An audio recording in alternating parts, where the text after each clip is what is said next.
Թեթևկայություն ասեմ սիրելիներ, 20 թվականի կորոնայի ժամանակ 40 օր ես տառապանք եմ ապրել, մահամերձ, այսպես ասած 40 օր պետք է մեռնեի ու չէի մեռնում, 40 օր ամեն օր իմ վերջի օրը կարծես տերներ, ամեն օր Սուրբ Հոգին ինձ է խոսում էր, ես 20 օր չեմ կարացել խոսամ, 20 օր չեմ կարացել խոսամ, 15 օր ընդհանրապես ոչ մի կերակուր չեմ կերել, 15 օրվա մեջ 25 կիլոից ավել քաշը թափել էր, կողակից սակինս ուրեմն իմ կողքի պարկել է հիվանդանոցում, երբ որ ես սենց զիվազելած է դունեի դուրս, ընդեղ գործանող մարդիկ այն աշխատող սկաֆանդրով, վերջը արդեն մորուքս աճել էր, վերջը մի սարսափելի տեսարա, որ կնոց հարցնում է, այդ քո հերն ասում է, դդ գոյացեց։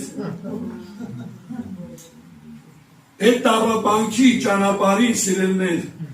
անցանք վերջը փառք էր Հիսուսին, Սուրբ Հոգին եւ ինչ-որ ինձ խոսացել է տարիների ընթացքում, այդ օրերի մեջ էլ նույնն էր խոսում, ուրիշ բան չէ։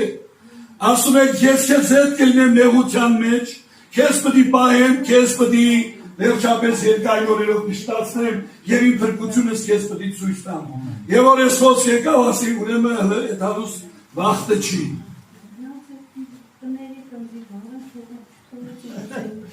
Սեթո ջան, հետևից ենք անում, տուն մարդ հայդի, կներեք, Այս էղության ճանապարհները թղթի, այսպես ասած օրինակով է, ջարդվածները, կոտրվածները, մեզի կանգուն, այս փառավոր վիդիո ճանապարհը։ Վերջը տեղափոխվանք Մոսկվա 6 տարի, 5 տարի առաջ, գնեցինք մի հատ գրուզավոր գազելը, որ աշխատեմ։ Վերջը գործից եկա հուվարի 10-ից, հաջորդ օրը պետք աշխատեմ, ժամը 1-ին, 1:30 էր, մեծ տղես եկեղեցու աղոթքատնից գալիս է ճանապարհին, տենում է պաժարմիները, չես, սաղ հավաքվել են, փակել են սաղ փողոցը, գալի տենում է գազելը վառը պրծել է։ Զանգել է պապ ասում է մի բան ասեմ, հանկարծ չնեղվես, ասի ինչ պետք է ասեմ, որ ես նեղվեմ։